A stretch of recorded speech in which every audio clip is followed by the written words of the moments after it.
How you feeling, Landon? You ready? Yeah. Let's just, you know what? You know what we're going to do, guys? Let's do a show. Let's just do it live. All right. Do it live. Welcome to the Money Lap. I kind of look up mid-taco bite. You don't know disappointment. Talking all things motorsports by two real drivers. I appreciate being called a gritty driver. With many, many years of experience. We've had to do that other people didn't want to do. The most dedicated host in the motorsports podcast world. Weren't we supposed to have somebody come on our show as a guest? No, we did it. Did we? Yes. Yes, for our 1 year anniversary. And we definitely know what we're doing. Remember, talk through your mic. I'm talking past it like this. Well, if you just pointed it differently. Like, never mind. Never mind. Oh, Never mind. Let's the talk about stand race is mic. cars. God's This sake. is our worst show ever. Hello, welcome to Money Lap. I'm Parker Kligerman, joined by my good buddy, Landon Cassill. I'm in Connecticut. He's in Iowa. And we're back. We took a week off. We apologize. Josh got our show taken hostage by an AI agent who we were able to get it back from him. Don't answer any emails from Gary at the Money Lap. If you get that, it's a bot. But we're back, and we're ready to dive into all things racing. There's a lot on the agenda. We're going to talk all things NASCAR, IndyCar from this past weekend with the, two premier American motorsports coming together in Phoenix, which was awesome and very cool vibes. A lot of F1 chat. Landon, I went viral on Twitter over the last 24 hours. For the first time ever about racing. About racing. That is true. And it took talking about just something absolutely global where I had slept 3 hours the night after the O'Reilly race broadcast. Had to go to the airport super early in the morning on Sunday. Get there thinking I'm going to sleep this whole flight back. Got on there, and we'll dive into this when we get to our F1 section, but I couldn't stop thinking about the race and the whole weekend that I watched with F1, these new 2026 rules. And what came out was just a spewing of thoughts into what is an article that I can't believe was coherent, but nonetheless, it did make sense apparently because it went quite viral. So we'll dive into that and some of the discussions around that. But let's start with NASCAR and Phoenix. Hell of a race in the Cup Series. Guess why? Why? Well, see, they did this thing that we've been talking about for a while, and that was they increased the horsepower. Novel idea. What did it do? It made the tires wear more. It made more discrepancy in speed from entry speed to mid-corner speed. Harder to put the power down. And sure enough, we were talking less about aero. Now, they did do some aero updates and that sort of thing, but nothing that's made large enough difference as opposed to what we've seen out of horsepower. Sounds like a good start. That's a good start. They're about, they're at 750. They got about 250 more to go. Yep. That's basically my thought driving home this afternoon to come do this show. I was thinking, that's nice. Let's make it 1,000. Good. What is the point at which, is adding horsepower one of those things where it's just an incremental gain, like a linear gain in entertainment till there's a point of potential plateauing or fall off, right? And do we know what that is? I don't think we do. I don't know. Yeah. I don't know. They just need more power. Just keep going. Keep going. Keep going. If I were NASCAR listening to this show, I would be like, screw these guys. You know what? We gave them more power. What are they complaining about? And you know what? I'm going to keep complaining. Just don't stop. What's the point of this? What's the point of what? Of doing a show unless we just consistently air grievances and never give accolades for doing the right thing. At this point, they deserve accolades. It's a good start. They do. They listened. They made the changes. The teams and the engine builders allowed it to happen. And sure enough, it probably had a larger effect than I think a lot of people thought, especially the drivers. I think it'd make a great race for a championship if they would take the championship to Phoenix. You. Okay. Slow down. Oh, this guy. Slow down. But The thing that stuck out to me was just post-practice qualifying. It was pretty immediately evident that, tire fall off was pretty large, that the horsepower had a major effect. So that's just cool to see. I think overall, pretty awesome. The race was won by Ryan Blaney, who came through the field not once, but twice after pit stop issues and got to a late race caution. He took 2 tires, which a couple others had done, including Ty Gibbs. Christopher Bell restarted somewhere around, I think, 8th, 9th to 10th, somewhere around there. He had 4 tires. And in the end, it netted out with Christopher Bell in the last 2 laps, making up gobs of time, but just ran out of laps to get to Ryan Blaney, who probably was the best car. Won stage 1. The Team Penske cars were just really fast through the weekend. Logano was on the pole, but then, even just to show the tire wear and fall off, his 2 tires of the best car, probably give it 2 more laps, and Christopher Bell is at his bumper passing him. Mm-hmm. Yeah, that's pretty exciting. Where else are we going to get to see this engine package? Short tracks. All short tracks. Yeah, and road courses. What do they run on intermediates? It's the 650, I want to say, give or take, 675. So it's just a little bit different. I don't think the intermediates had a huge problem, but the short tracks just a couple years ago, this would have been an Aerofest track position only, and it just was not the case. This race was all over the place. You could see them slipping, sliding around. It was a warm day. It was a lot warmer than it's typically been in the spring, I feel like. Mm-hmm.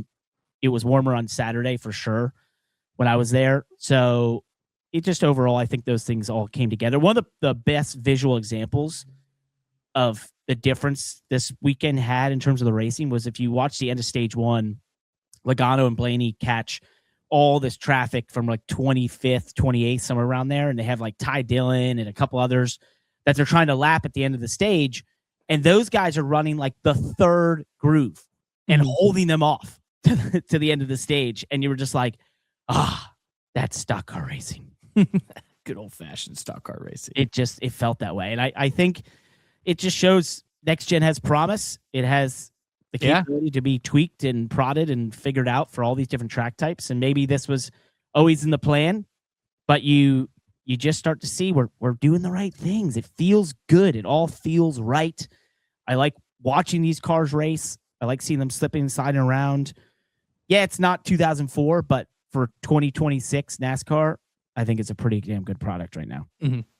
Yeah, it definitely makes me look forward to Martinsville. Oh, yeah. When was the last time we had that much horsepower at Martinsville? It's been a few years. Mm-hmm.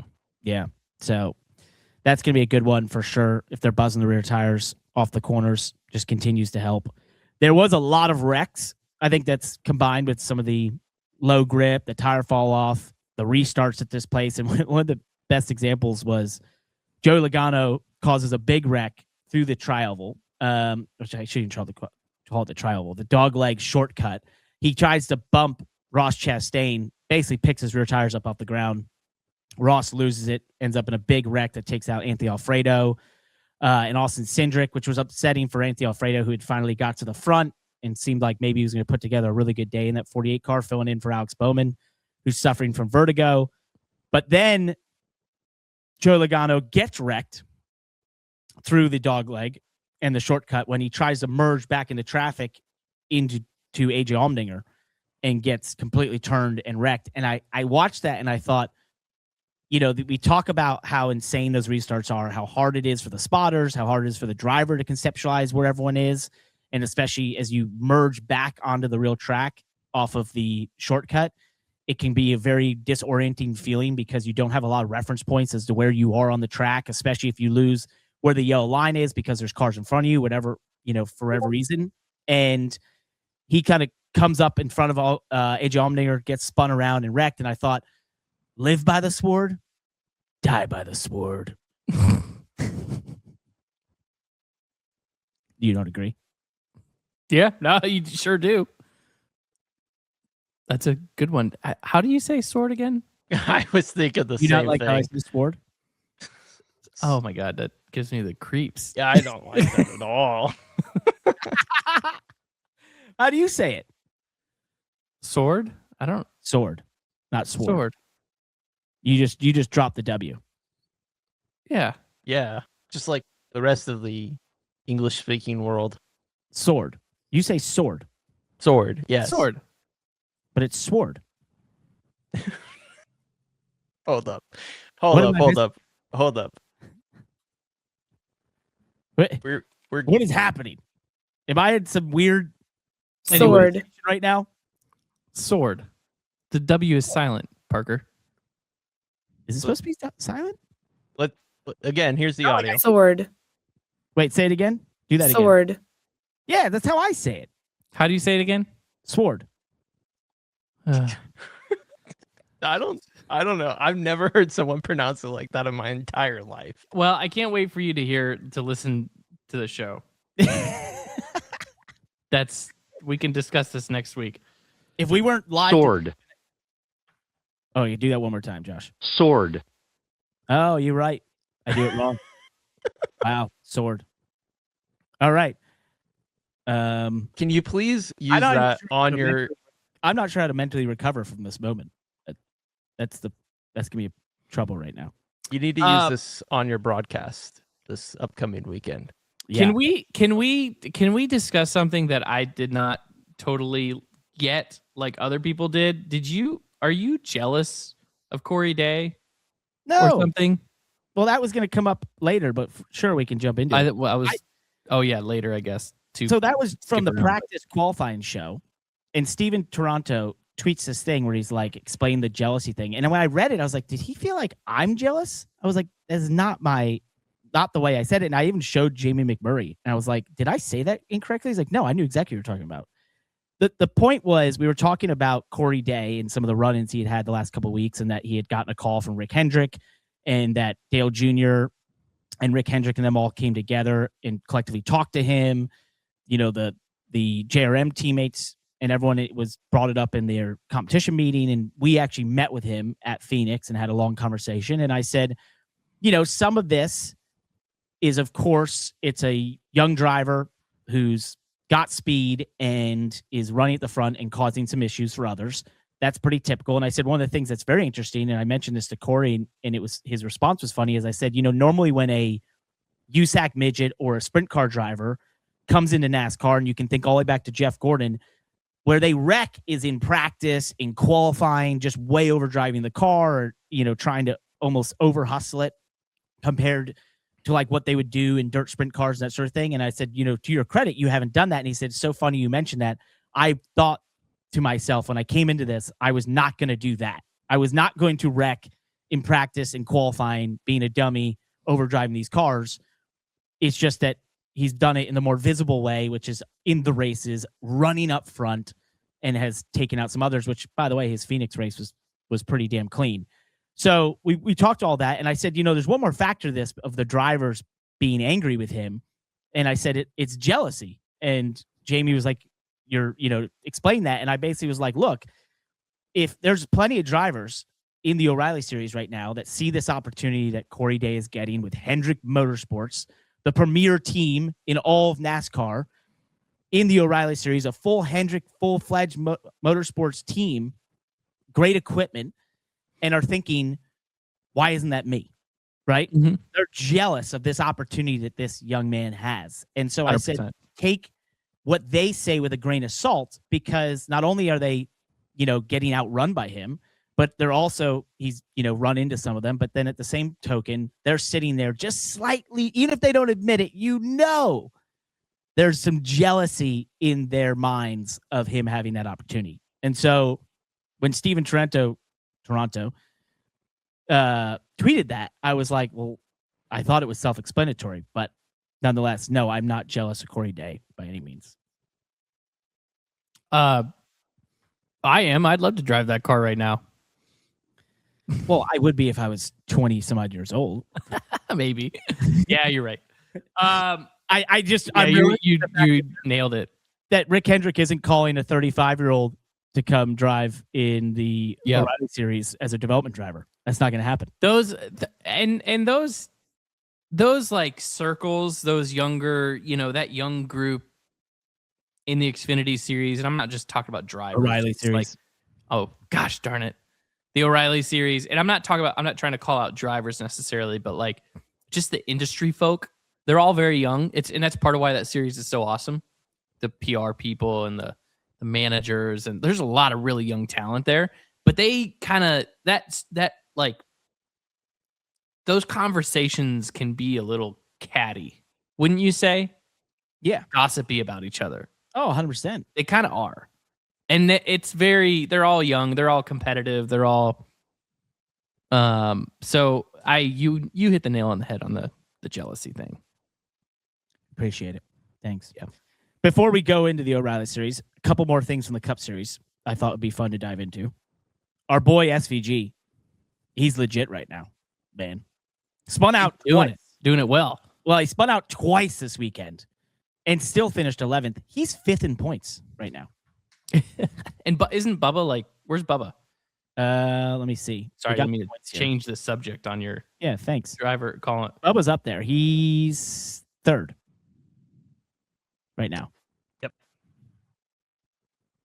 Did you have a point off that you wanted to make? Or No, I just was like, well, the point was there's some interesting point scenarios here a couple races into the season, which there usually are, I guess. Yeah, but I think...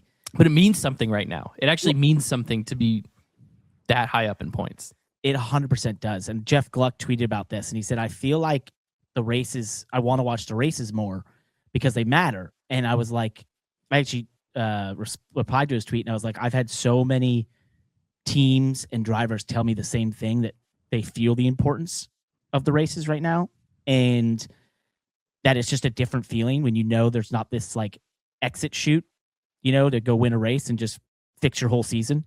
And it's so funny because I guess, you don't realize how your mindset changes when you think about when we did the whole playoff scenario and winning you're in sort of style stuff, but it really does change. And now it just feels like there's a incredible importance to every race. And when you see the points, you're like, oh no, these guys are really in trouble. This guy's really doing big things. And you start to sort of like extrapolate forward to the season, what it means for them when you look at them. And the reason I bring up SVG is think about this.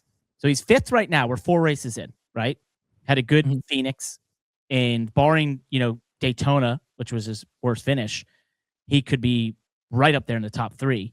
He then has a couple more road courses where you've got to think it's at least a top 3 lock, maybe a win sort of style. If he didn't do that at Coda, but if they can work on their stuff and be better at the next ones, that's another, if there's wins, those are 25 points each time.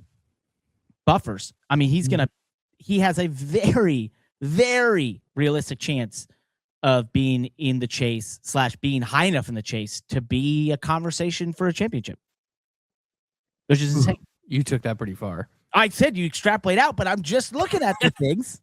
I'm looking at it. Yeah. Am I crazy? No, you're absolutely right. I appreciate that that's the feeling that's coming out just a couple races into the season here, that this like every race matters, because that's what everybody that wanted season-long points to bring the chase back, whatever version you were on this side of the playoffs, that was the intention, right? So if it's working, hopefully it's working. I look at it from the flip side too and think, if you are 80 points behind where you need to be right now, that is 100% 80 points that you have to make up. Like there's no, well, let's just keep chipping away and then but we know we're going to get a win. We're always good for one win a year. Those kind of like mid-range playoff caliber teams that could always count on a win. Now they can't, right? It's 80 points is 80 points. Well, and to take that step further, looking at the points right now, you have Cole Custer, who's basically last of the drivers who have run every race, because you have Alex Bowman, who obviously just missed a race. He's 58 points out. Right ahead of him is Connor Zilich. Chase Briscoe, who's had a horrific start to the season, 53 points out of the chase. But that would be, he's like 200 and something behind Tyler Reddick. Right. Which that can be made up from where they're at, but it's still 50 point. Like, okay, so that's what I'm talking about here. It's like for that 19 team, now they are thinking every race matters, right? Because 50 points, they have to make up those 50 points. Period. Just to get in. He can't just win a race next week. I know I sound like I'm repeating the most obvious thing in the world, like I'm just repeating the rules back to you. So I hope that this is coming across with the gravity of what it actually means, because I feel like the 19 team is the example of what I'm talking about. Right? That is a team that is good for a win, at least one. Right? Yeah, at least.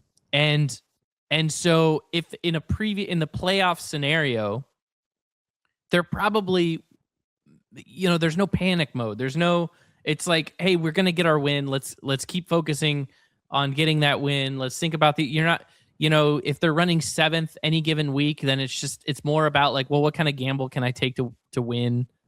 But there's no like gravity with each race, right? It's a matter of, did I get the win or not? Now, what's that? Go ahead. No, go ahead. Yeah, I mean, if you want to finish my thought. But it's like now it's 50 points is, well, no, we want to win, right? We're gonna go for a win, but we need every single one of those 50 points to get ourselves in the chase, not just a win. And I think that's the other part that's kind of crazy, is that just getting in the chase through all the simulations everyone ran means you're probably not a championship contender, just off the numbers and the simulations. Like, you've got to get to the top 6, top 5, really, to think you have a serious chance, unless you got really hot and some others had some serious issues. So, for them, if you're the 19 of Chase Briscoe, made it to the made it to the Champ 4 last year. If he needs to get to 5th, where SVG is, that is basically 69 points right now. Nice. Mm-hmm. Yeah, nice. This can all, it's still very early. Obviously. Yeah. I mean, even just looking at this, I know, but like SVG in 5th, making a big deal about it, but 16 points, you can blow that literally in one weekend. Yeah, for sure. That's a good point. 139 finish, and you've blown it. But on the flip coin, that 19, that is over almost an entire race worth of points of differential, which is, 4 races in, that's got to be a big difference from where you expect to be. Show me this graph that we're looking at. Sorry for the audio listeners, but it's Daniel Cespedes graph, by the way. Show me that graph overlaid with the average running speed for these first 3 races, and I will make a better prediction for you on how the chase actually ends up looking. That's a great point. Basically, average running position and average speed gain. Yeah, and you can see how this is going to shake out over the course of 26 weeks. Exactly, because there's going to be, out of those, however many drivers right now are above the chase cut line, there's probably 3 or 4 fraudulent ones that have an average running speed of 21st, but they've just, put together 4 really good races, but it's not going to last if they don't get their speed up, right? Fraudulent. And then they're fraudulent. I know it's a pretty aggressive thing to say 4 races into the season. Fraud.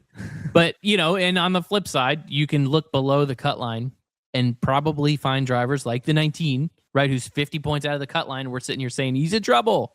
But if you showed me his average running position and average speed was in the top 7 year to date, even after 4 races, I'd be like, yeah, don't worry about that. He'll be fine. He'll get there. I had so one of the interesting things when we were watching the Cup race that I knew this was working, the points situation in the chase was working, was my wife, who does not care all that much about motorsports, turned to me and looked and said, "What are the current points in the O'Reilly and the Cup series? I really want to know where things stand." And I'm like, hey, wow, look at that. The whole system to make the casual fan interested isn't captivating as nearly as much as this system is for my wife, who could not care about the playoffs. So it is wildly counterintuitive, but for whatever reason it works. And that's kind of the thing in motorsports, and we'll dive into that when we do the breakdown of what I wrote in my article about F1 and sort of motorsports as a whole. Hey, Landon, Hey, what? if I wanted a diecast of Ryan Blaney's Phoenix winning car with the rubber all down the side, like they all looked like they were covered in rubber after the race, since Goodyear's gone to these way softer tires, where would I find it? SpoilerDiecast.com. These guys are absolutely crushing it. One of the fastest growing diecast and racing merch companies out there. And for good reason, Parker. They ship same or next day, so your order is not sitting in limbo forever. And their selection, it is massive. Over 2,000 products in stock, mostly NASCAR. They get a little bit of dirt, sprint cars, F1, everything. But they're just like us, man. And you know what? Right now, they're offering free shipping on any orders over $20. So whether you're hunting down a rare piece or just looking to rep your favorite driver, Parker Kligerman, it's my favorite driver. Go to SpoilerDiecast.com, use promo code MONEYLAP, and get that free shipping on orders over $20. Yes. And they present this entire show ad-free on YouTube. Except for that one. Minus the YouTube ads. That's what we should say. Asterisks. Minus the YouTube ads. We don't use their ads. We don't give YouTube any monetary benefit. I just love the pure gaslighting that you've over the last 3 weeks. If you didn't truly understand what you mean by ad-free, where you're just like, thanks to Spoiler Diecast for allowing us to run this show without ads. What? It kind of reminds me of on the Fox broadcast, they do that Toyota moment where, like, instead of showing you a car commercial, this section is presented by Toyota. And then they try to only show Toyotas for a while. It's like I appreciate it. Thank you, Toyota. But I guess technically it's correct, but like also we're just looking at Toyotas, I guess. I don't know how this works. I went to it was Castle Motors night at the Cedar Rapids Rough Riders hockey game this Saturday. So the what? At the minor league hockey. Yeah, what was their name? The Cedar Rapids Rough Riders. Okay. That's the team. Got it. And so we were at the game and really had a marketing moment that I appreciated. So in between, downtimes or whatever, they have these skaters go out with shovels, cleaning the excess kind of loose snow, whatever, ice off of the surface. And they were sponsored by Greg's Lawn and Landscaping. And it was like a local landscaping company. And so they have like Greg's shirts on, and it says Greg's Lawn, and the shovel said Greg's Lawn and Landscaping. I'm like, that marketing team knows what they're doing. That's a good sales team.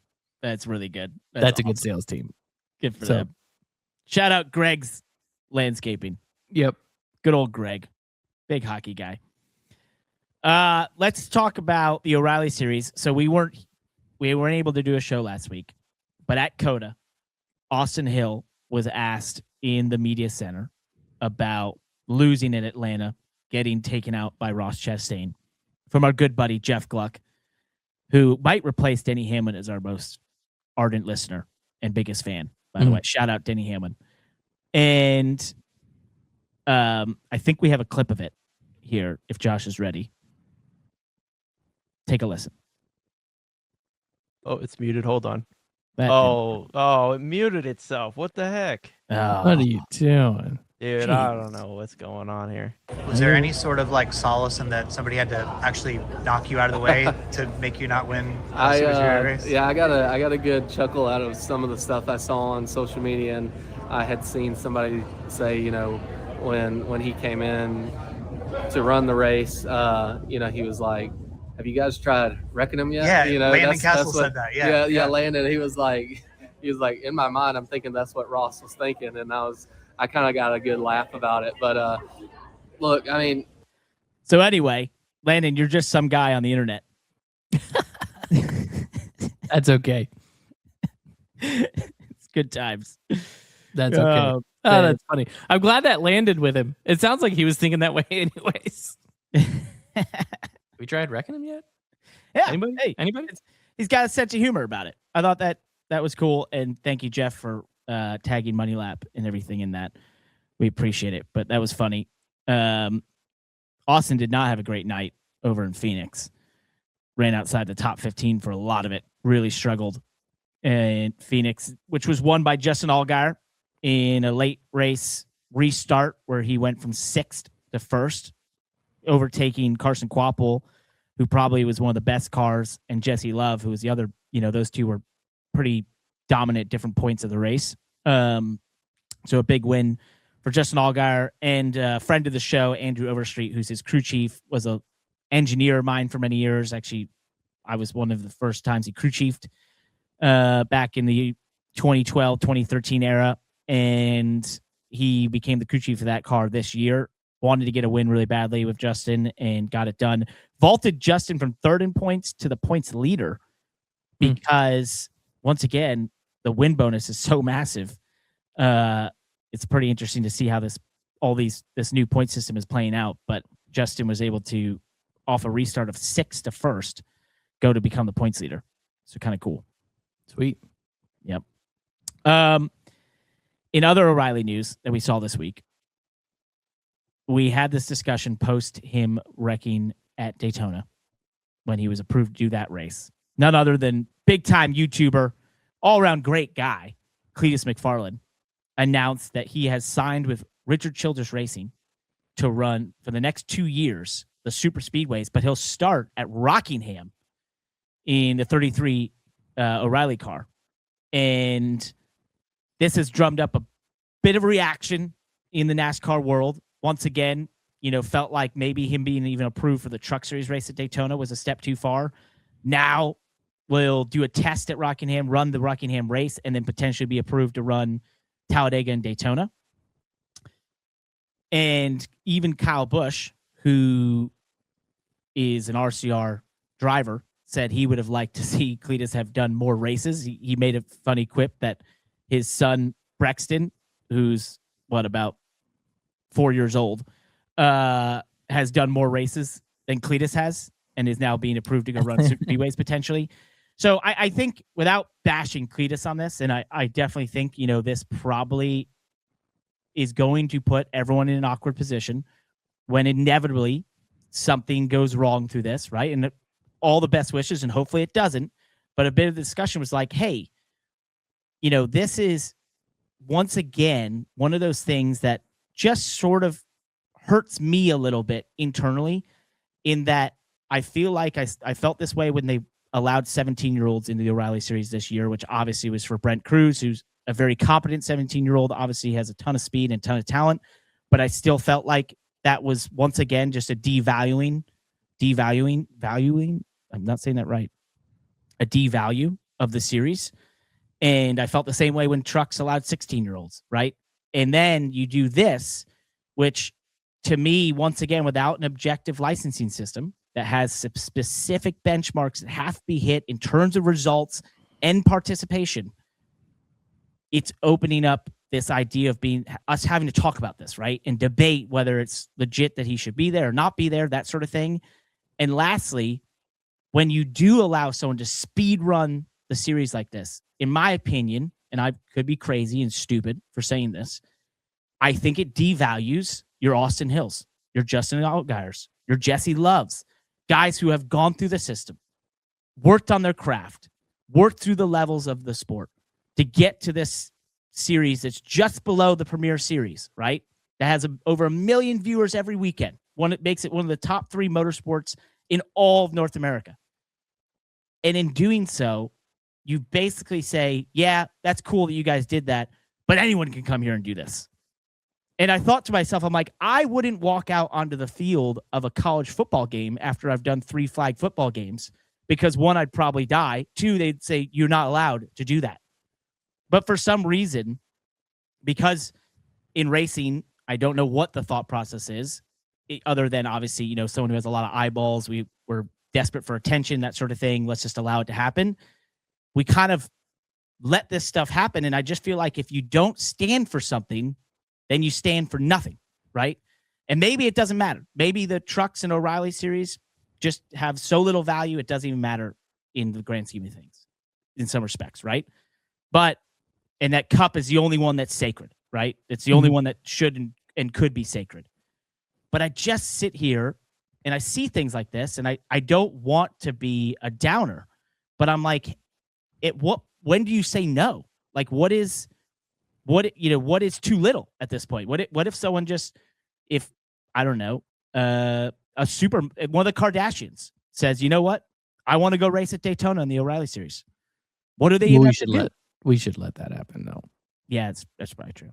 Probably should just let that happen. That'd be the highest rated. We should let that one flow. Let's let that one through. But do you get my point on this? Yeah, I don't. I'm more interested. Are we talking about this? Because if we're going to talk about this, I'm more interested in not just agreeing with your point, because I think that most fans, especially not even the most casual fan, I mean, maybe not for the most casual fans, but I think for most of our listeners, they're probably already beyond that point, right? They're with you. I am more interested in educating the public on my opinion, informing the public on my opinion, and diving into what does that look like? Because that's where I get a little passionate, and this is going to be something that you probably hear me repeat several times on this show. The same story over and over again until NASCAR finally does institute some kind of licensing system. I'm super interested in what does that licensing system look like? What does that formula look like? And one of the biggest things that I am passionate about with this whole formula to create is I don't think that they should handicap the car the way people think handicap for equipment, the way that people initially want to go to. They want to reward drivers for driving in lesser equipment or whatever like that. I think that NASCAR needs to come out with a merit-based system that's based as very heavily on results and starts, and there's deductions for incidents. Yep. And I think there should be little to no weighting on, well, he was in a, or she was in a, that like we're engineering some kind of weighting system for driving on a Johnny Davis car versus a Hendrick car. Yep. I think that the starts comes into effect in that weighting system, and the incident rate helps with that weighting system. And I think you create a licensing system that is just based on results on the racetrack. The only thing I can't reconcile in my mind with that yet is what do you do about drivers from other racing series that probably genuinely are qualified to some degree? You could go as far as saying Lewis Hamilton. How do you handle a Lewis Hamilton situation if he wanted to run the Daytona 500? You could use the FIA system they use now to get a super license, and just glom onto it. Part of the rule book says if you have a certain certification on the FIA license system, which covers basically every other form of racing in the world, you also qualify. But then NASCAR itself has a qualification system. Yeah, which I still think like it might be, hey, you can't just come to do the Daytona 500 like we've had in the past. You got to go run ARC race and put a lid on that. I think that's a great idea. I think I would reserve that to literally a super license. Super license? Yeah, super license. Yeah, I was trying to say super and super because we can't speak today. Yeah. So I would reserve that for literally a super license. So middle of the pack IndyCar driver would still probably need to go through the ladder system from Truck Series on up at least. Maybe it can be because at the end of the day, NASCAR still needs to kind of. I might be playing in dangerous waters here.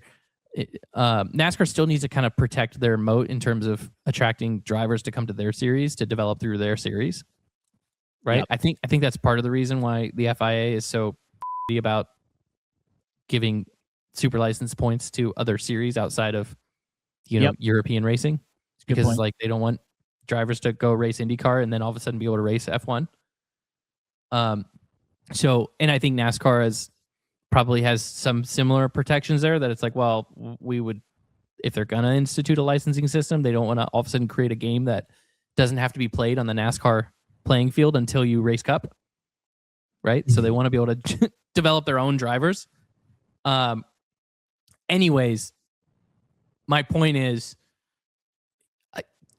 take a page out of iRacing's playbook and create a licensing system that is purely based off of results, that is purely based off of incident rate, right?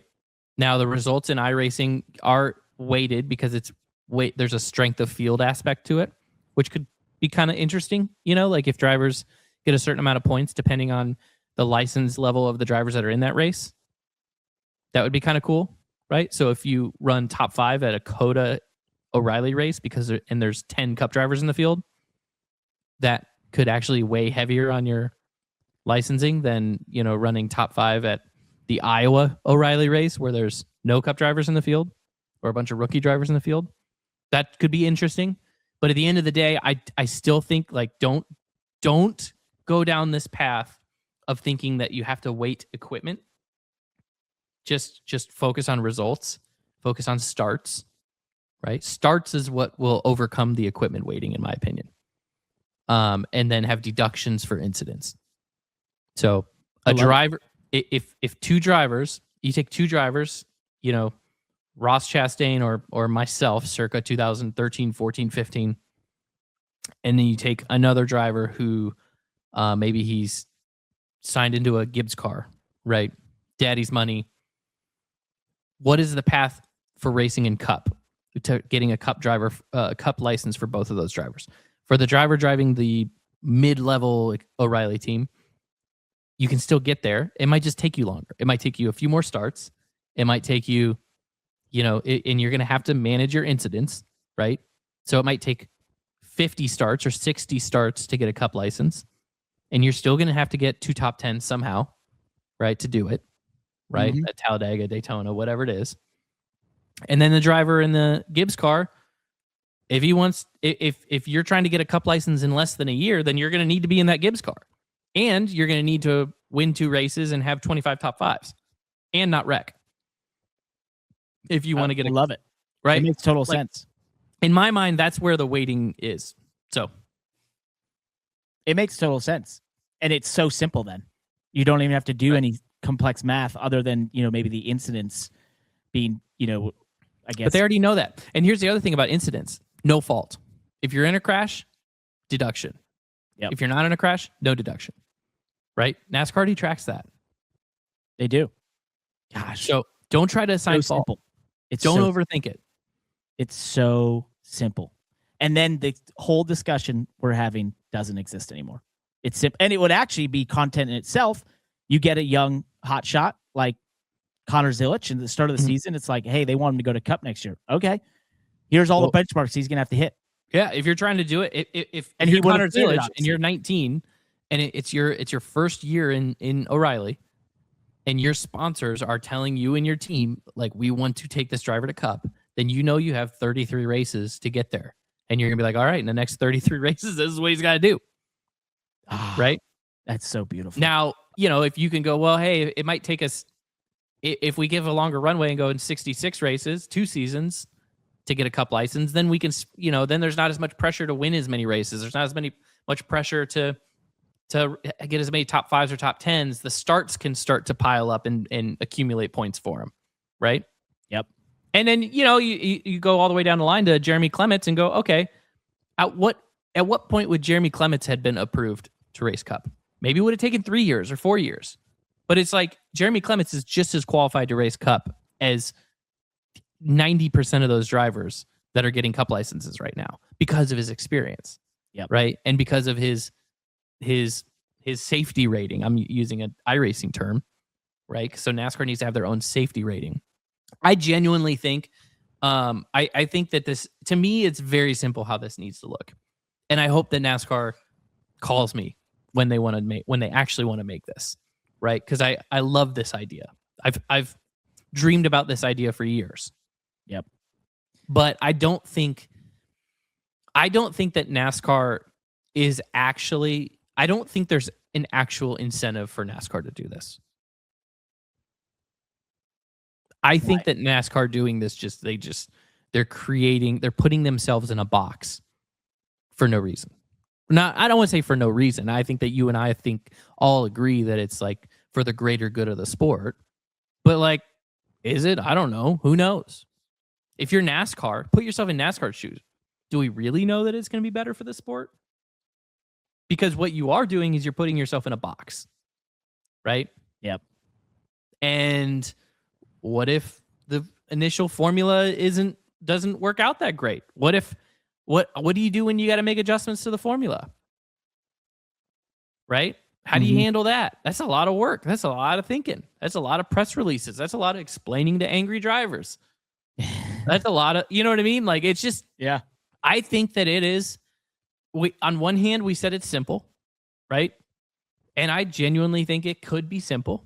But then on the other hand, it's not, because it's a formula, and it's got to be just right. And it's got to make sense. It's got to fit a lot of scenarios.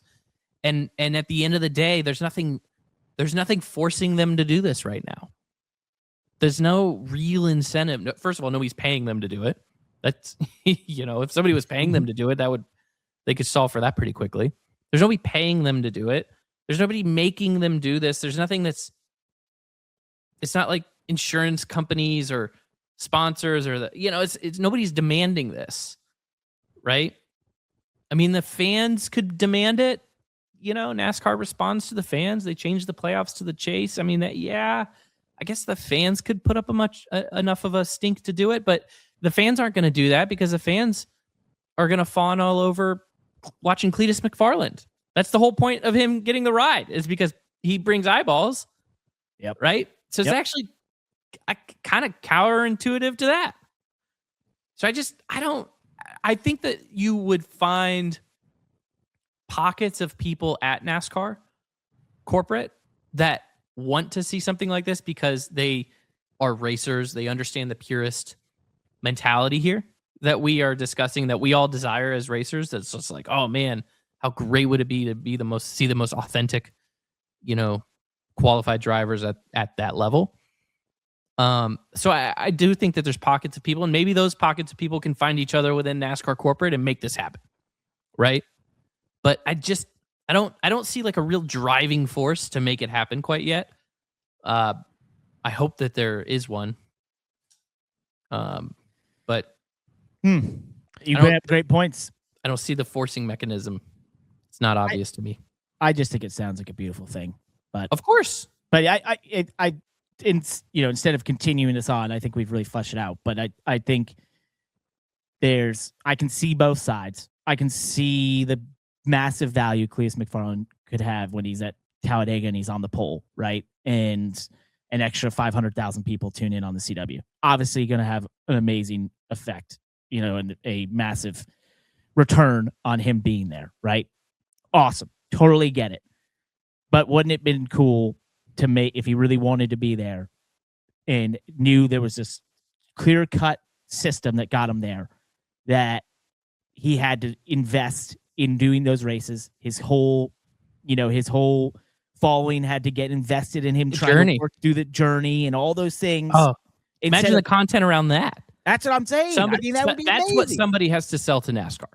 Somebody would have been insane. Somebody at NASCAR, right? Because again, I can't sell it to NASCAR. That's just me convincing. Somebody at NASCAR has to sell that up the ladder, right up to Ben Kennedy's office, right up to Jim France's office, right? Somebody has to sell that to NASCAR and be like, the risk of putting this all together and painting ourselves off into a box, right? Because we're writing a whole new set of rules and we have to follow the rule. We, NASCAR, have to follow these rules, not the teams. These are rules that we have to follow, right? Yep. And stick to. The risk of putting all that together is worth the reward of, you thought that the short-term benefit of Cletus McFarland making content around one race. Imagine the long-term benefits of him and his following investing in this journey of getting that sticker, right? Getting that badge. And I think it'd be so powerful. And I know he wants to run the Daytona 500, and that's part of his goal in this whole thing. And instead of this now being where, say he gets approved by next year, right, to run the Daytona 500. And he runs it and says, all right, cool, that was fun. Thanks, see you later. Yeah. Instead, if this was a true thing and he was truly invested in it and wanted it, was like, hey, man, you can get there, but it's going to take us 4 years. Right. Are you in? Right? But then that's, you get 4 years. That has to get sold. That has to get sold internally. And the other thing, too, is the legal has to get sold. I mean, who knows, but, kind of going back to, and maybe we solved for it just in our knee-jerk, podcasters way of doing it. But that NASCAR just went through a whole year and a half, 2 years of crap with lawsuits and antitrust, and all of a sudden we're talking about telling them that they need to create a licensing system that excludes some drivers but not others. It's like, I'm sure that's not like the most appetizing thing for the NASCAR legal team to dive into at the moment. With Jim France, like, Jim France is gonna be like, that's an interesting proposition. Yeah, run that by legal and let me know. And the legal is gonna be like, well, there could be an antitrust risk in this. And be like, never mind then. No. I don't want anything to do with that. Stay out of it. It's good. I'm serious. I mean, that's that's probably a genuine consideration. It's just like, if there's even a breadth of antitrust, risk in creating this pipeline of licensing where you have to score these many points and you have to run our races to do it. Why would NASCAR mess with that? Yeah, no reason. There's nothing forcing them to do that right now. When would all this start? I am curious because I feel like the hoopla, we did it the last episode or 2 episodes ago when he spun out at Daytona. Like, does it start? Does he have to run a certain amount of ARCA races? Like, I understand the jump from truck to O'Reilly here and like the call in that situation. But there was this argument happening when the truck series incident occurred on top of it.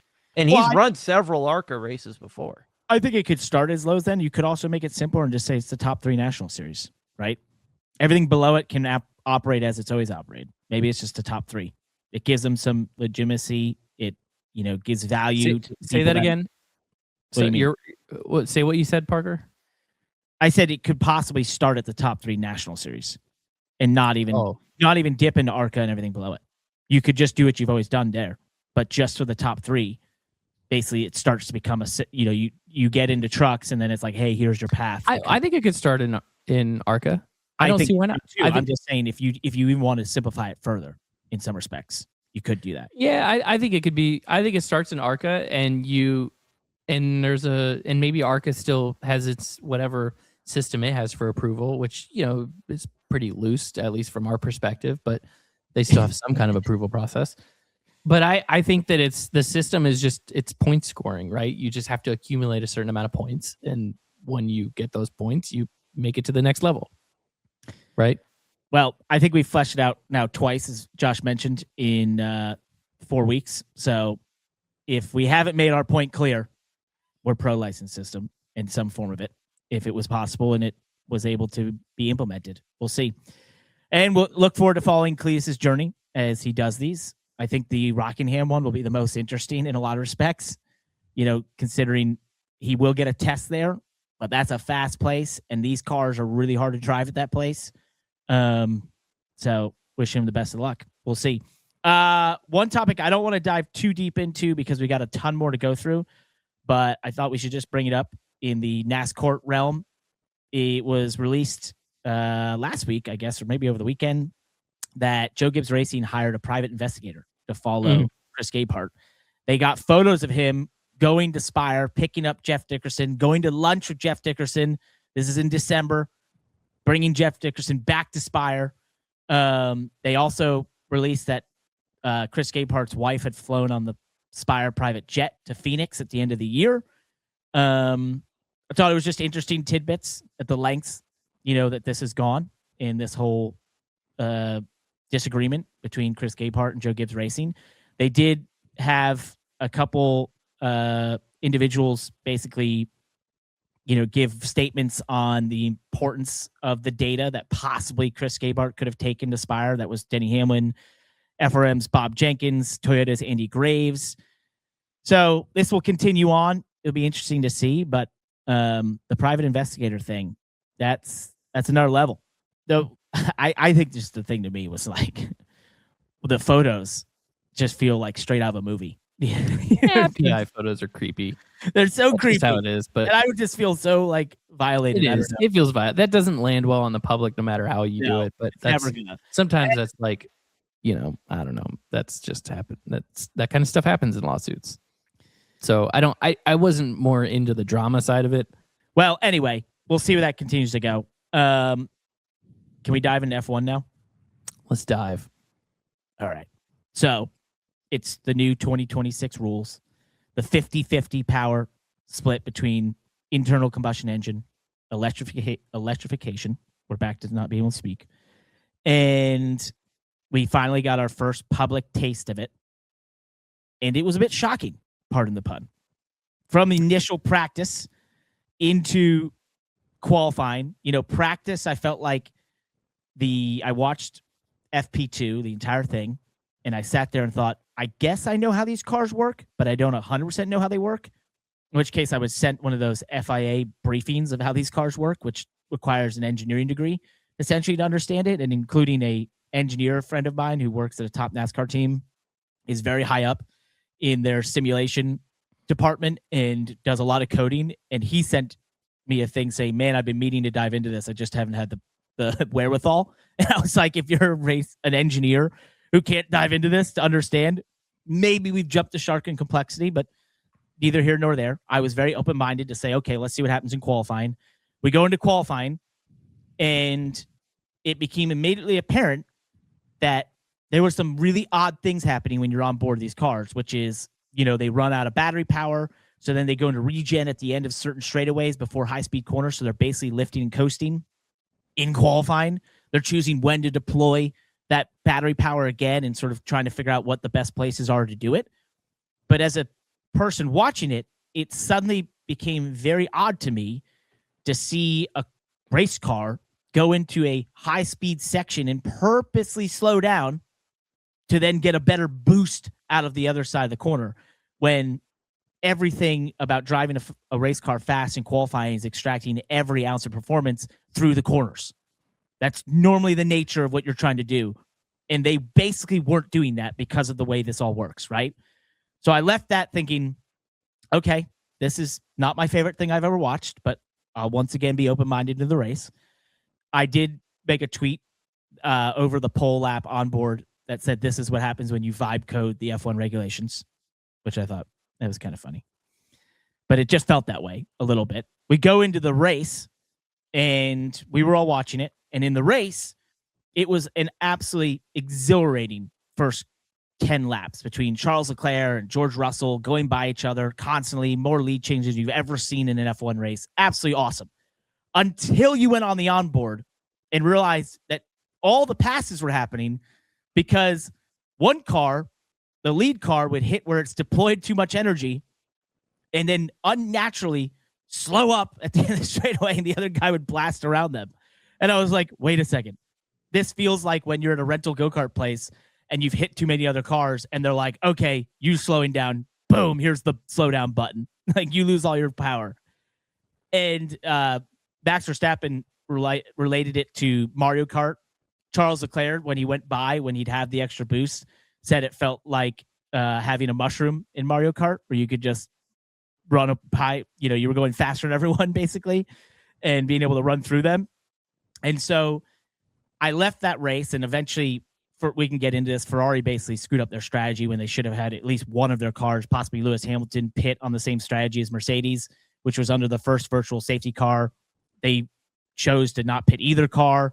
They had multiple chances to get at least one of them in there and basically cover both Mercedes that pitted under the virtual safety car. They decided not to do that, waited later to do their pit stops, and sure enough, got overtaken by Mercedes, who was able to one-stop it from that early virtual safety car to go on to finish 1-2. I left that race, and I just sat there for a moment, and this is in Phoenix at the hotel, and I'm like, something's really wrong here.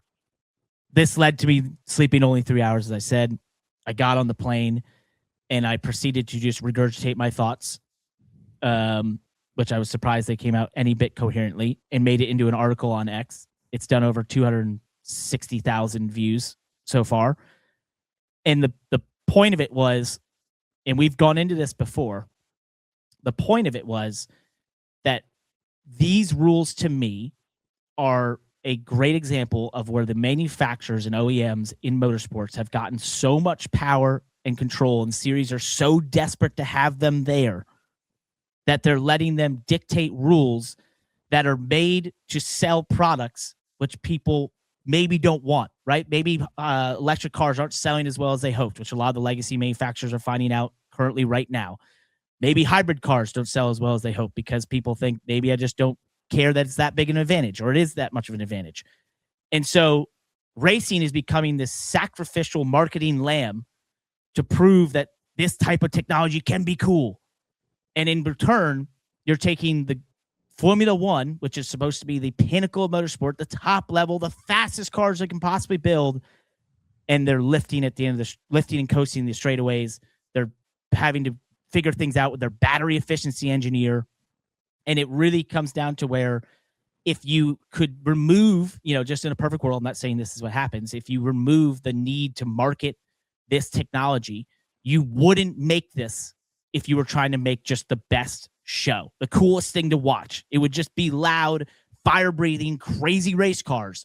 But instead, we're getting this weird mix of electrification and internal combustion engine in the idea and the hiding behind the thought process and the marketing drivel that is R&D, research development, technical progress, when it's basically been proven over the last, I'd say, 10 years that we've been doing this. What is it, 12, 14 years that we've done this hybrid thing across F1, now IMSA sports cars, and now IndyCar as well, that I'm yet to be shown a single person that bought a ticket or a single person that turned it on TV because there's hybrid power.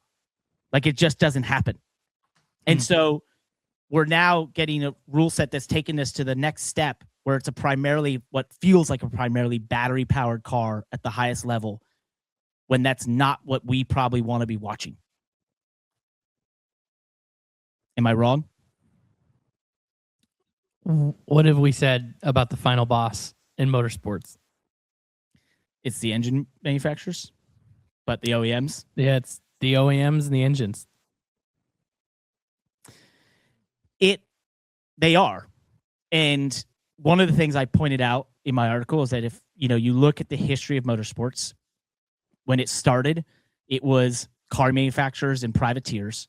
Then sponsorship became a thing. Eventually, cigarettes became the primary revenue source across all motorsports. That wasn't hard to see when every single car was sponsored by a tobacco brand.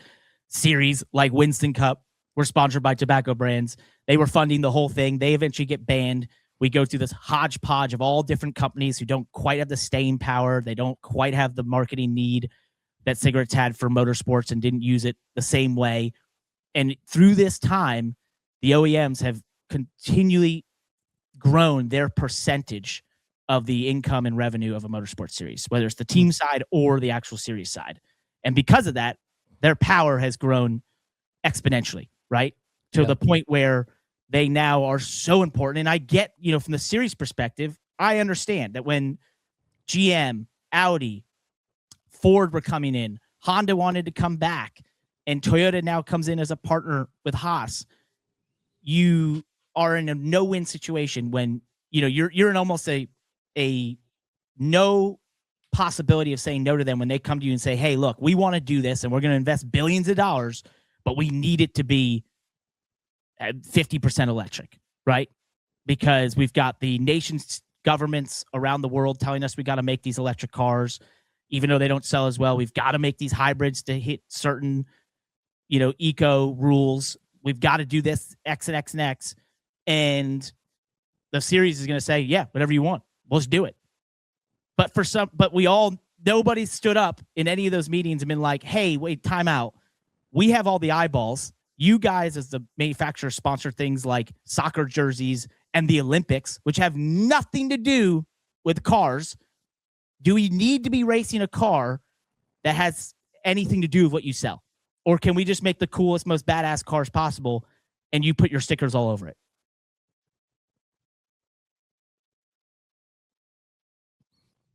You're really involved in this. Amen. This is every time we have a conversation similar to this, we've had this conversation about NASCAR. My mind always reverts to this whole who are we? This identity thing. Right? Yep.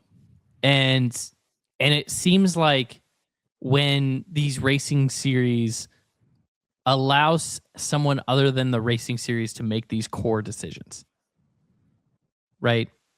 That whether it's the broadcast partner asking for playoffs or the OEMs saying, hey, we need a hybrid element to the cars. right? Or some, things like that. It deviates from that you drift from that who are we, their guiding light identity aspect of the series. Our frustration in NASCAR with that is that we lose sight of the fact that a stock car is a big, heavy, powerful, ill-handling, box of sheet metal. It's not a sports car with independent suspension and wide tires and underbody, right? Mm-hmm. And then on the F1 side, it's like, I could kind of untangle this with you for a minute. It's like, is the identity lost with this? It's like now all of a sudden we made the whole point of F1 racing is like optimizing some energy system, when I thought the identity of F1 racing was build the fastest car in the world. Yep. Right? Like period. Just period. Downforce, engine, like just build the fastest car, period. And the auto manufacturers spent money to do that.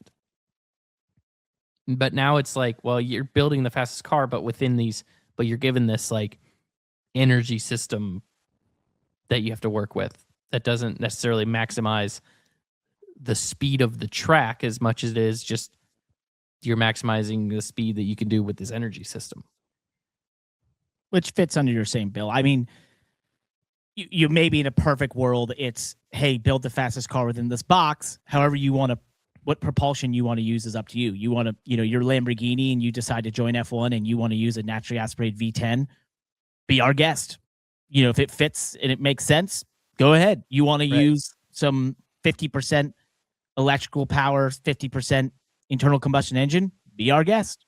Like, I guess that's sort of the IMSA route, sports car route, which is they use BOP to sort of level that playing field, but they definitely fall into this idea of a little bit more of, you can use a V8, you can use a V6 twin turbo, whatever you want. Now they have electrical component in the GTP cars / hypercars that has to be there, but maybe that's a route, right, in this whole thing. But I don't know. I guess if you read the article that I put together, where I probably express my thoughts a little bit better than I have here, it just feels like motorsports is being forced by a small group of people trying in a marketing capacity to go down a path of which no one really is asking for. The deep state of motorsports. The deep state. Well, but we're going down this path that there's not a single person that's like, man, I'd watch NASCAR, but they don't have hybrids. I literally feel like you're talking about politics right now. No, they just keep making decisions that nobody's asking for. Nobody wants that. Maybe it's the conspiracy theory. Maybe I need a tinfoil hat. I don't know. But if you think about it, like, nobody's ever said that. Nobody was thinking, man, I would watch F1, but they don't have enough electrical power. Like, it just doesn't happen. Man, I used to love NASCAR, but they just need to cut that horsepower, man. Them cars, they just got too much power. I never said ever. I will Nobody say ever asked for that. that my argument to that, just to be a counter argument on that, is we only have 3 manufacturers in NASCAR. And these cars are inherently far cheaper because 90% of the car is done. You just need to bring an engine, essentially, if you're a manufacturer, and you got to get in a homologated aero package put together.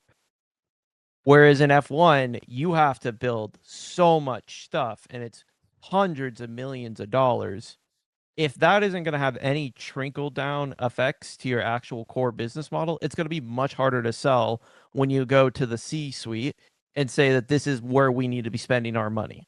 Mm-hmm. So my thought process is you could go down that route, but all I see is 4 cars on the grid, because that's as many places in the world that want to spend $400-500 million developing the world's fastest car, and before you know it, F1's dead. So I don't know. There's two. I can make that same argument on the NASCAR side, because that's an exact reason why NASCAR has not gotten new manufacturers over decades. I'm not trying to narrow it down to the reason, but I know specifically that certain manufacturers would have joined NASCAR if they could field a car with diesel engines, right? And or they could field a car with this certain type of, whatever engine. And they, why would they invest all this money to build some small block Chevy engine, right? Because that's essentially what it is. That has nothing to do with any of their core products. And their core products is, a V6, whatever. Yeah. Well, I I mean- think that's gonna. I think that's gonna happen in NASCAR, where you're gonna have, Yep. Possibly an open box, which is the IMSA style, where you could run a V6 twin turbo with, torque sensors and some BOP system that's going to come along. And to your point, Josh, I get what you're saying, which is, if my theory works, then you'd just be flush of manufacturers right now because it's the most eyeballs in America if you want to go race, right? I get that. And I get that the manufacturers, to sell it in the C-suite, which, Josh, you didn't read my article, but I do go into that, that, there was 265,000 people that beat you to that. But, Well, to be fair, you don't know how many people listened or read it that listened. So now this is a great opportunity. yeah, perfect. So I get that. And I get, but that's my point, is that this stuff, this electrification and changing of the very things that we enjoy from motorsports. And really, when you think about, Jeremy Clarkson says this best, that an engine is the soul of a car. And he talks about how he doesn't like electric cars. So he's like, there's no soul. And I get that. I actually do like electric cars. I find them pretty fascinating and pretty good to live with and that sort of thing. I'm totally behind them. But when it comes to motorsports, I just haven't seen anyone want this but the manufacturers. And it's like, we're in this weird spot where very seldom has anyone asked, does anyone want to watch this? Does anyone want to pay to see this? Does anyone want to turn the TV on to see this thing that we're trying to force upon everyone? And I think it's just a weird spot. And I don't know if there's a fix. In my article, I basically say, it would require the series to basically say no to manufacturers, which they desperately don't want to do. Because to your point, there's going to be billions of dollars that's left on the table and if they just change it and maybe create it into something cool, the fans will still watch, right? And I said I will still watch because I'm addicted to racing and it's my favorite sport and I continue to watch it no matter what's there. But I have this thing nagging at me when I watch it that I'm like, but this isn't as good as it could be. This could be better if we didn't care about this thing. And then of course, there's the eco side of it, which, let's be honest, 22 F1 cars is not making a big dent in the environmental situation in the world, right? I don't know why motorsports has to be the sacrificial marketing lamb of providing some, eco brighter future when it's really just for entertainment anyway and eyeballs. We don't ask football to use less humans because it's environmentally damaging to the world, right? But we ask racing to now go down a path of this thing that no one's asking for because it's potentially environmentally damaging. That's my thought. Amen. I'm good. Quiet. You're right. Okay. All right. Well, let's see what people think. Let us know in the comments if you agree or disagree. I don't think I have a fix, but it's definitely frustrating. And I do believe F1, we'll give it more race But you tracks. do have a fix. What is my fix? More horsepower. Let them build it. Well, the crazy thing is these F1 cars, when you combine the electrical engine, They got a the lot of horsepower. electrical and the internal combustion engine, it's ginormous. It's well over 1,000 horsepower. They just only get to use it for short periods of time. So they're still insanely fast. I mean, they're doing well over 200 miles an hour at Albert Park, which is wild. Now, if we want to dive a little bit into the cars, there was a fun thing by Track Sims on Twitter where they showed the average apex speed of some of the cars. There's a big groupie in the midfield. Ferrari had probably the best car through the corners. Mercedes was right behind it, but Mercedes, we know, has the best power unit, which everyone's talking about, where they had their speed from and how fast they were down the straightaways and deploying that energy correctly. But our friends in the America team, brand new Cadillacs. They brought a bit of a boat so far. Drives like a Cadillac, baby. Drives like a Cadillac. It's a bit off, fairly slower. It's about we didn't actually find out if this was miles per hour or kph. I think this has got to be kph. No, you're not going on. If you're not doing an average of 155 mile an hour apex speed, that would be insane. So they're about 15 to 20 miles an hour off the fastest, kilometers. Which is a lot. That is a lot. That's a lot. That's getting run over. Hey, but you know what? More power to them that they got there.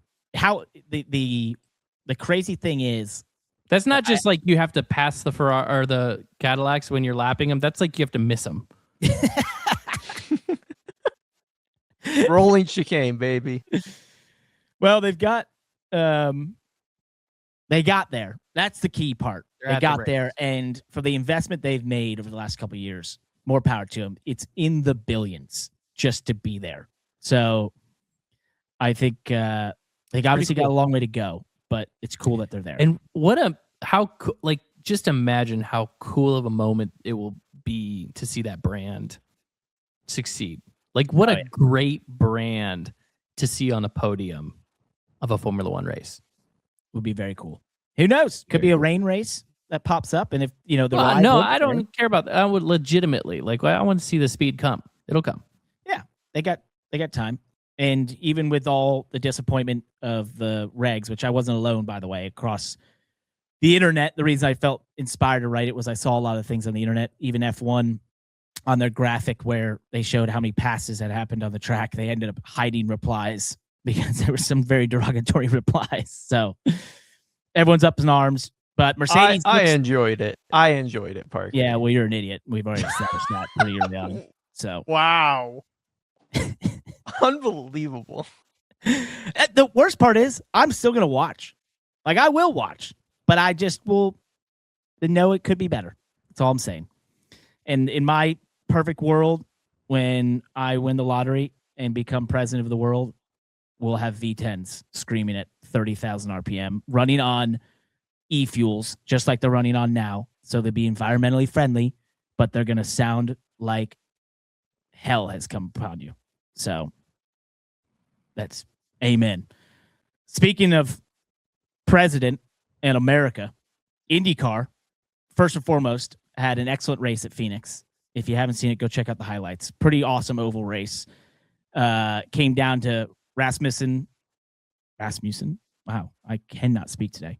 Versus Will Power towards the end. Went to the outside. This guy has insanely quick hands. He's incredible at ovals. Had a conversation with James Hinchcliffe about him, and he said, one of the things that Christian Rasmussen is doing is he's changing the way all these IndyCar drivers are having to approach the ovals because he drives the car so loose and so sideways. And when you watch his hands, they have these great onboards where he's just constantly catching the car and driving it off the right rear, which usually when this happens in the open wheel oval world, this lasts for a short period of time. Then there's some really, really big hits. And then that sort of gets quelled a little bit. But while it works. He was incredibly fast, but got shoved in the wall trying to go the outside of Will Power for the lead late in the race. Joseph Newgarden took advantage of all that and newer tires and won the race. But it was an awesome race. But the reason I mentioned the president in America, they just released today the track layout for the Freedom 250, which is going to be in Washington, D.C., celebrating America's 250th birthday. And this track goes down Pennsylvania Avenue in front of the White House. So cool. This is insane. I don't know how they're pulling this off. Well, not actually in front of the White House. But there's a backdrop, I guess. I thought you have a backdrop you could see the White House, basically.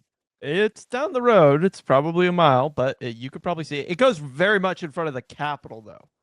Well, maybe it's the Capitol building I was thinking. Yes. Sorry. I mean, I see Pennsylvania Ave. I just assume White House. My bad. Okay. So the Capitol building. Anyway, it looks awesome. And I don't know. It's super cool.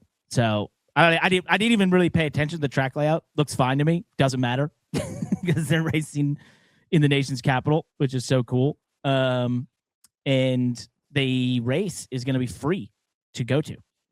That is the coolest part. That's American. That was the part that I just was like, that is so awesome. Very cool. I'm Very sure there's different levels of tickets that you can probably buy or something like that.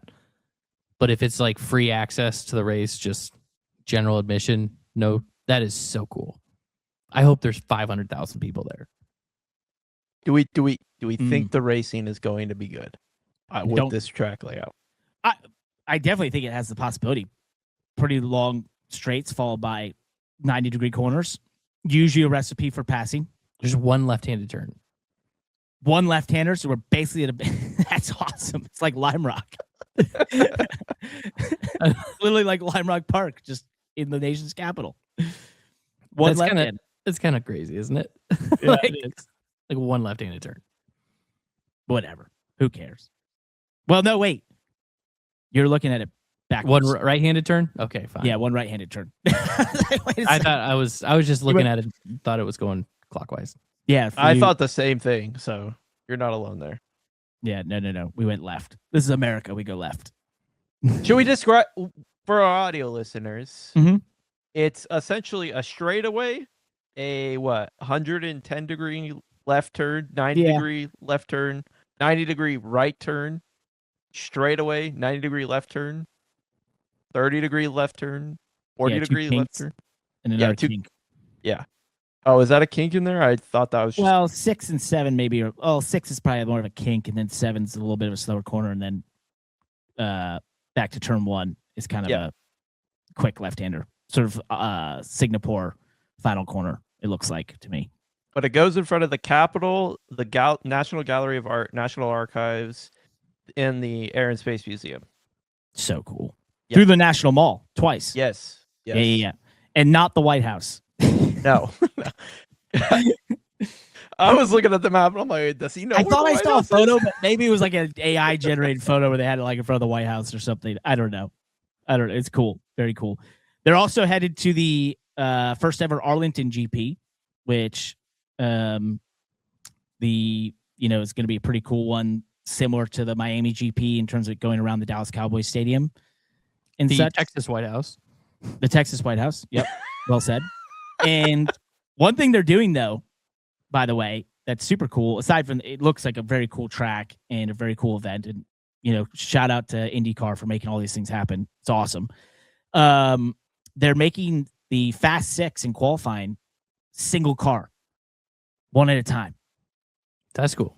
I love that. I love single car qualifying. I love so we'll talk about this later because I have a lot of thoughts on road course qualifying for NASCAR that I'm actually in discussions with NASCAR about. So we'll dive in that another time. But just to know, I think that's super cool. And I think single car in a short burst for the pole is the best qualifying format there is. Just personally. And I'll explain why later. So let's do our picks for this upcoming weekend. We've had a long show here. We didn't have one last weekend, so we decided to give you all just a monster show. Do you want to start, Landon? Or yeah.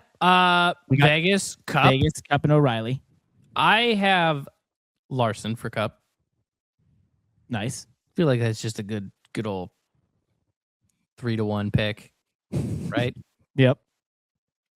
Allgaier for O'Reilly. Had to be a junior motorsports driver for me. How do you not pick a junior motorsports car at Vegas? He won there last year, so yeah.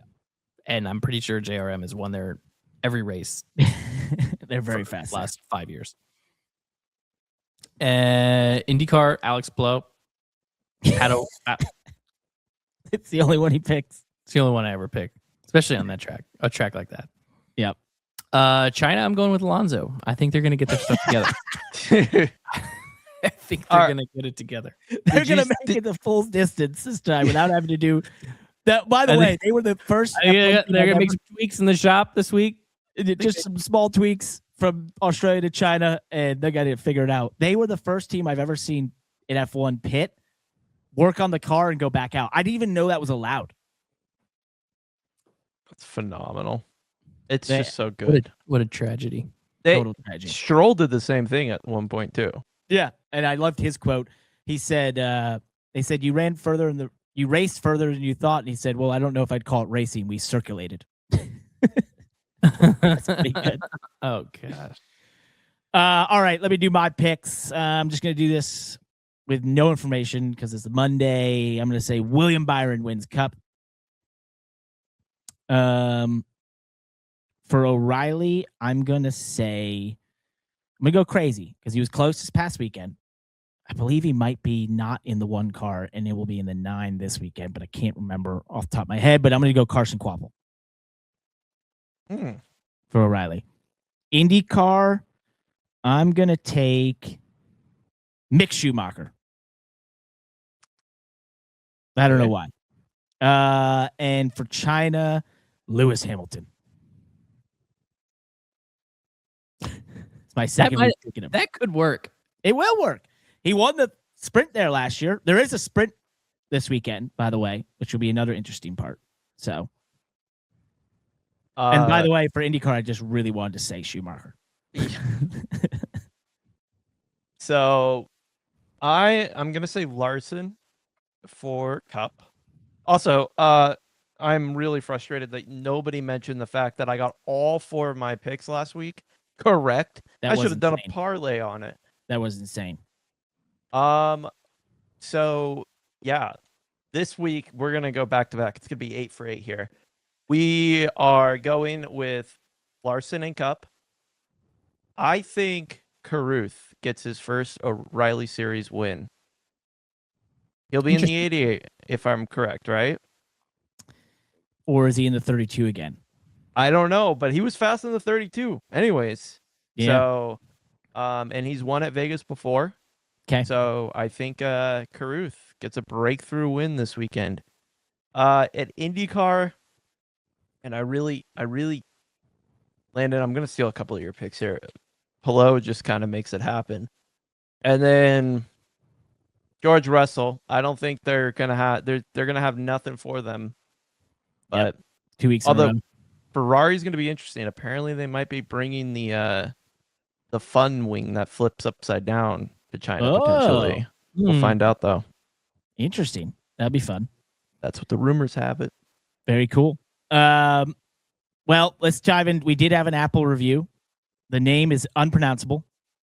And the person said, it was 5 stars. Do you guys think it would be a power move in Ram if Ram sponsored the truck series for next year? Love the show. Because Craftsman's leaving. Would they be allowed to? I guess they could. Never thought of that. Yeah, I've never thought of a manufacturer sponsoring the series. Huh. I mean, they're basically the OEM putting the most effort into it right now. Because they're brand new. I think the only scenario I could see that is if they really couldn't find a way to cup in some capacity. So I just don't think NASCAR would want that. I don't know. That sounds messy. Sounds messy. Nope. And on YouTube, TT Wort 21. I can't seem to watch every episode, but when I do, you fellas never disappoint. You all are really great. A really great pair, and I wish we could get you some sort of push in the algorithm because I'm just not sure enough racing fans know about this show, or they'd subscribe and hit the like button. Well, TT Wort 21, I'm glad that we never disappoint you, but I want you to know that you disappoint us because you don't watch every episode. Can't get a push in the algorithm if we don't have the views. Yeah. So well said. Just well said. Look in the mirror, bud. Look in the mirror. It's all up to you. And our one listener, all up to Benny you. Hamlin. Thank you for your support. If he would just put it out there. But one guy who had a tough time in Phoenix but rallied back for a decent finish, he's had some tough speed, is none other than Kyle Busch. So we got a surprise. Let's jump in to having Kyle Busch here on the Money Lap. Cannot wait for this. I know he's been a little frustrated, Josh, but bring him on. Hey, Kyle, how you doing? Yo, Kyle, you got us? Why are you talking over him, Parker? I gave him the he's wrong here. link. You guys not hear him? No, we can't hear him. Kyle, hey, can you reboot? Yeah, just refresh. Yeah. Really? Oh, no. No way. We're getting no response, guys. Can you text him? Yeah, he just texted me and said he'll try again next week. He had to go Internet run. You guys Is went it- so long. Jeez. All right. Thank you all for watching, listening. We'll see you next week. Peace. Bye. Thank you so much for watching and listening to the Money Lap. If you like this show, please like and subscribe to us on YouTube. Share it with friends. We want to spread the word of great motorsports shows, of which we're somewhere up and around there. I'm not exactly sure where, but nonetheless, you can also reach out to us anytime on across social media or at our website, themoneylap.com, or at our email, friends@themoneylap.com. And of course, you can always leave us a review. 5 stars gets you on this very show. Thank you so much for listening and watching. Goodbye.